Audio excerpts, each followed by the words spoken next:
कि रशिया का NSA oblique head of intelligence, वो एक ही उन्होंने ऐसी अदारा बनाया हुआ है दोनों, वो भी आ गए हैं दिल्ली बैठे हुए। उन्होंने भी अजीत डोवल और उनके डिप्टी के साथ बात की है। उसके बाद बरतानिया के MI6 के रॉजर मोर साहब वो भी आके बैठ गए हैं वहाँ। उसके बाद CIA के बर्न्स वो भी आके बैठ गए हैं। बर्न्स ने और मोर ने तो इकट्ठी मुलाकातें की हैं, रूसियों ने अलग मुलाकातें की। ये उधर क्या हो रहा है? हम ज़्यादा कंसर्न, हम ज़्यादा कनेक्टेड हैं, तो फिर उधर क्या हो रहा है? खबरें ये भी हैं कि जर्मन इंटेलिजेंस के लोग भी आके दिल्ली में बैठे हैं। तो जो खिचड़ी जो पक रही है वो दिल्ली में पक रही है, अफगानिस्तान में नहीं पक रही। आने वाले दिनों में कोई फॉल्स फ्लैग, कोई सर्जिकल स्ट्राइक, कोई ऐसी चीज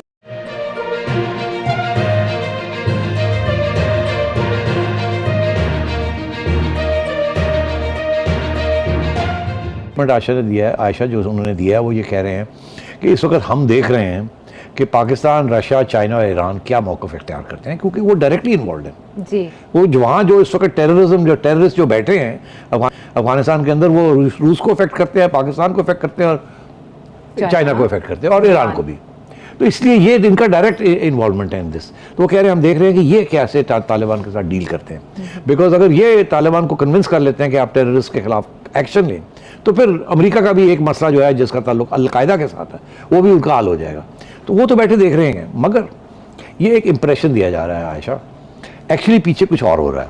क्या हो रहा है वो? ये इंडिया में भी कुछ इंटेलिजेंट चीफ्स बैठे हैं। देखिए ये कोई छोटी बात तो नहीं है कि रशिया का NSA oblique head of intelligence, वो एक ही उन्होंने ऐसी अदारा बनाया हुआ है दोनों, वो भी आ गए हैं दिल्ली बैठे हुए। उन्होंने भी अजीत डोवल और उनके डिप्टी के साथ बात की है। उसके बाद बरतानिया के MI6 के रॉजर मोर साहब वो भी आके बैठ गए हैं वहाँ। उसके बाद CIA के बर्न्स वो भी आके बैठ गए हैं। बर्न्स ने और मोर ने तो इकट्ठी मुलाकातें की हैं, रूसियों ने अलग मुलाकातें की। ये उधर क्या हो रहा है? हम ज़्यादा कंसर्न, हम ज़्यादा कनेक्टेड हैं, तो फिर उधर क्या हो रहा है? अच्छा, तो इसीलिए मैं आपसे कह रहा हूँ कि हम पहुंचे हुए काबुल जी, और उनको वहाँ कुछ मरम पट्टी और कुछ समझाने की कोशिश कर रहे हैं, अपने मफाद की बातें कर रहे हैं और जनरली उनको भी समझा रहे हैं, जनरल फैज जो होके आए हैं जी जी। मगर यहाँ ये है कि इनको पता चल गया है कि अब हमने मुश्तरका फैसले क्या करने हैं। ये ना हो कि पाकिस्तान जो कि मुलवस रहा है सारी चीज में, ये सारी की सारी गेम जो है ये पाकिस्तान ना हाथ में ले ले। अच्छा, ये पेट दर्द इंडिया तीनों आए हुए सबको मुश्तरका दर्द है। इंडिया ये कह रहा है रूस को अच्छा कि हमें इंक्लूड करें टेबल पे, क्योंकि इंडिया टेबल पे नहीं बैठा ना जी। अब ये जो शंघाई कोऑपरेशन ऑर्गेनाइजेशन है SCO, और या ये जो एक्सटेंडेड ट्रॉयका है उसके अंदर इंडिया जो है ना उसका मिनिमल रोल, एक्सटेंडेड ट्रॉयका में तो रोल ही नहीं है, शंघाई में है। आगे जाके शंघाई कोऑपरेशन ऑर्गेनाइजेशन बहुत अहम बनेगी, उसके अंदर इंडिया बैठा हुआ है और पाकिस्तान भी है। तो वहाँ रूस और चाइना कंट्रोल कर रहे हैं उसको। तो इनका ये कहना है कि रूस को, चाइना तो इंडिया की बात नहीं मानेगा, रूस को ये कहना है कि हमें इंक्लूड करो, हम तुम्हारा साथ देंगे, तुम्हारे और हमारे इंटरेस्ट एक हैं, पाकिस्तान को पूरा 100% सीज पावर वहाँ नहीं करने देनी हमने। तो CIA और MI6 और CIA का अपना गेम है। मैं पहले भी कह रहा हूँ, मैं फिर से ये कह रहा हूँ कि CIA की जो गेम है वो एंटी चाइना गेम है, एंटी रशिया गेम है, एंटी ईरान गेम। अभी ये जो बाइडन कह रहे हैं ना जी हम इंतज़ार कर रहे हैं, वो क्या करते हैं, एक्चुअली अमेरिका अपनी पॉलिसीज़ बना रहा है, वो भी इंडिया के साथ मिलके, इंडिया और रूस के साथ मिलके टेबल पे आना चाहेगा। अमेरिका इंडिया को सपोर्ट करेगा टेबल पे आए साबोटाज करने के लिए, अच्छा, पाकिस्तान को अंडरमाइन करने के लिए। आप समझ रहे हैं ये बात क्या हो रही है यहाँ? मैं समझ ये कोशिश कर रही हूँ कि ये कहा जाता है कि अमेरिका अपनी पॉलिसी कई साल पहले बना लेता है, आप कह रहे हैं कि अब वो बना रहा है। जब वो निकले हैं तो नहीं है, नहीं बिल्कुल ये शक होना चाहिए हमें कि जिस तरीके से वो भागे हैं वहां से, कुछ ना कुछ सोच के निकले होंगे ना जी।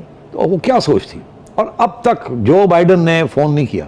देखिए ये इट्स वेरी इंपॉर्टेंट, जो बाइडन अपना हाथ नहीं दिखाना चाहता, वो अभी पाकिस्तान के साथ कुछ नहीं कहना चाहता। मैंने कहा था महीना लगेगा, आएगा। अब वो देख रहे हैं कि यहाँ क्या डेवलपमेंट्स हो रही हैं, फिर उसके बाद वो अपना मौक़िफ़ इख्तियार करेंगे। इन द मीनवाइल एक तरफ वो इंडिया के पास आके बैठे हुए हैं, एक तरफ यूरोप में पहुंच गए। खबरें ये भी हैं कि जर्मन इंटेलिजेंस के लोग भी आके दिल्ली में बैठे हुए हैं। तो जो खिचड़ी जो पक रही है वो दिल्ली में पक रही है, अफगानिस्तान में नहीं पक रही। आने वाले दिनों में कोई फॉल्स फ्लैग, कोई सर्जिकल स्ट्राइक, कोई ऐसी चीज होती तो नहीं देख रहे? और ये जो नहीं, हमारे खिलाफ नहीं। अच्छा, हमारे खिलाफ नहीं मैं देख रहा हूँ। ये उसकी वजह ये है कि वो कोई भी नहीं चाहेगा कि इस स्टेज पे जब अफगानिस्तान डिस्टेबलाइज हो गया है कि पाकिस्तान को डिस्टेबलाइज किया जाए, वो और भी उसके कॉम्प्लिकेशंस हो सकते हैं। तालिबान है, मैं समझता हूँ कि they are going to come under enormous pressure, हर किस्म का प्रेशर आएगा उनके ऊपर। और ये जो उन्होंने हुकूमत बनाई है ये इसके ऊपर भी बड़ी तनकीद होगी।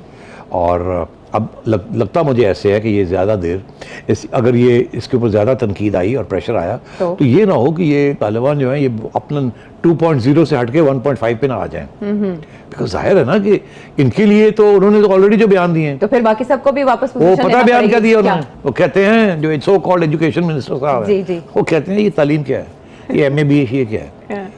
आपको तो नेक होना चाहिए, तालीम की क्या जरूरत है, तालीम तो अल्लाह ताला ने दे दी, आपको नेक ही करें और ख़त्म। आपको ये पढ़ाई लिखाई करने की क्या जरूरत है? क्या हमने कोई पढ़ाई लिखाई की है? हमने भी तो अल्लाह ताला की खिदमत में जो मदरसों में पढ़े हैं और पता कर लिया काबिल। देखे ना, जरूरत तो डिग्रीज की अगर होती, इस किस्म की अगर सोच है जी तो मसले तो बनेंगे ना। मैं आपको बता दूं, ना वो टेररिस्ट ग्रुप्स को ख़त्म करेंगे और ना ही वो ह्यूमन राइट्स या ख़वातीन के हकूक़ को मानेंगे वो, और इसी चीज़ के ऊपर प्रॉब्लम्स बनेंगे। अगर वो मानते हैं तो उनकी जो रैंक एंड फाइल है, जो आम तालिबान सोल्जर है या जो सपोर्टर है, वो लीडरशिप के खिलाफ हो जाएगा, वो कहेगा बिक गए। और अगर नहीं मानते तो दूसरे लोग जो है वो सैंक्शन लेके बैठे होंगे, और उसके जो नताइज निकलेंगे इस कॉन्ट्रडिक्शन के, इस कॉन्फ्लिक्ट के, उसका सारे का सारा असर अफगानिस्तान की आवाम पे और फिर सेकेंडरी पाकिस्तान के ऊपर। बिकॉज अगर वहाँ हालात ख़राब हो जाते हैं और बड़े बुरे हालात, तो वो इधर ही लोग भागेंगे ना। तो मेरा ये मौक़िफ़ है ऐसे ही होगा, पाबंदियाँ लगेंगी। जिस किस्म की आज़ादी पाकिस्तान की ख़वातीन समझती हैं कि यहाँ है, ये वहाँ होनी चाहिए, या फॉरगेट अबाउट यूरोप की आज़ादी, ऐसी नहीं होगी। ऐसे भी नहीं होगा कि जो काबुल के अंदर कम्युनिस्ट गवर्नमेंट के अंदर जिस किस्म की आज़ादी थी ख़वातीन के लिए, और जिस किस्म की आज़ादी पिछले 20 साल में उनको मिली है बड़े शहरों के अंदर, वो आज़ादी नहीं मिलेगी। इसको भूल जाए, ये तालिबान कभी भी कंसीड नहीं करेंगे। उसकी वजह बड़ी सिंपल है कि यही तो चीज़ है जो कि उनकी रैंक एंड फाइल जो है, इसी किस्म की चीज़ों में तो कोई यकीन रखती है। रैंक एंड फाइल तो पहले अमेरिका दुश्मनी पे भी यकीन रखती थी। हाँ, रखती थी ना, तो अब कैसे? मगर आयशा, ये जो रैंक एंड फाइल है ना, ये उनकी ट्रेनिंग है, ये उनका मजहब है। वो समझते हैं हमारा मजहब और हमारा ट्राइबल जो सिस्टम है वो एक ही है। हालांकि ऐसी बात नहीं है, बहुत से यहाँ के इनके जो ख्यालात हैं वो ट्राइबल हैं, इस्लाम के आने से पहले की वो रवायात चल रही हैं और जो तरीके हैं उनके। तो मैं ये समझता हूँ कि इन चीज़ों के ऊपर वो कॉम्प्रोमाइज़ नहीं करेंगे। जहाँ वो वेस्टर्न वर्ल्ड के साथ बातचीत करने के लिए तैयार होंगे, वो ये होंगे, अच्छा जी ठीक है, हमें ट्रेड रूट्स हम देते हैं, पाइपलाइंस हम सब सपोर्ट करते हैं, इस किस्म की चीज़ों के ऊपर वो तैयार हो जाएंगे। पैसे लेना देना, तजारत करना, इसके लिए तैयार हो जाएंगे। मगर ये बड़ी रिएक्शनरी और कंजर्वेटिव रेजीम होगी। अगर आपका ख्याल है यहाँ कोई ह्यूमन राइट्स प्रिवेल करेंगी या ख़वातीन की कोई राइट्स होंगी, ये नहीं हो। अब मगर प्रॉब्लम तालिबान के लिए क्या है, वो ये है कि जो पैसा अमेरिका दे सकता है, पैसा जी, और जो इन्वेस्टमेंट अमेरिका कर सकता है, वो ये मुल्क रूस भी नहीं कर सकता, ईरान भी नहीं कर सकता। चाइना जो है वो इन्वेस्टमेंट जो है वो बड़ी खसूस एरियाज़ में करेगा जहाँ के वो एक्सट्रैक्शन कर सके, मगर उस किस्म की मदद जिस किस्म की इनको चाहिए मुल्क चलाने के लिए वो नहीं मिलेगी इनको। तो सबसे बड़ा प्रॉब्लम उनका यही आएगा। एक तरफ प्रेशर होगा फ्रॉम द वेस्टर्न कंट्रीज, जो कि बाय द वे अब इकट्ठी हो रही हैं, अच्छा, कि एक यकजहती के साथ एक पॉलिसी इख्तियार की जाए, उसके ऊपर भी अभी डिस्कस करते हैं। और दूसरा ये कि जो हमारे अपने इनके जो इश्यूज़ हैं रिलीजियस और उसके ऊपर कंसेशन नहीं देंगे। तो ये एक कशमकश चलेगी। वेस्टर्न पावर्स और सारे कहेंगे जी ये चाहिए, ये चाहिए, ये चाहिए। दो चीज़ें मांगेंगे वो, एक ये कहेंगे कि ख़वातीन और ह्यूमन राइट्स होनी चाहिए, दूसरा ये कहेंगे ये जो टेररिस्ट ग्रुप्स हैं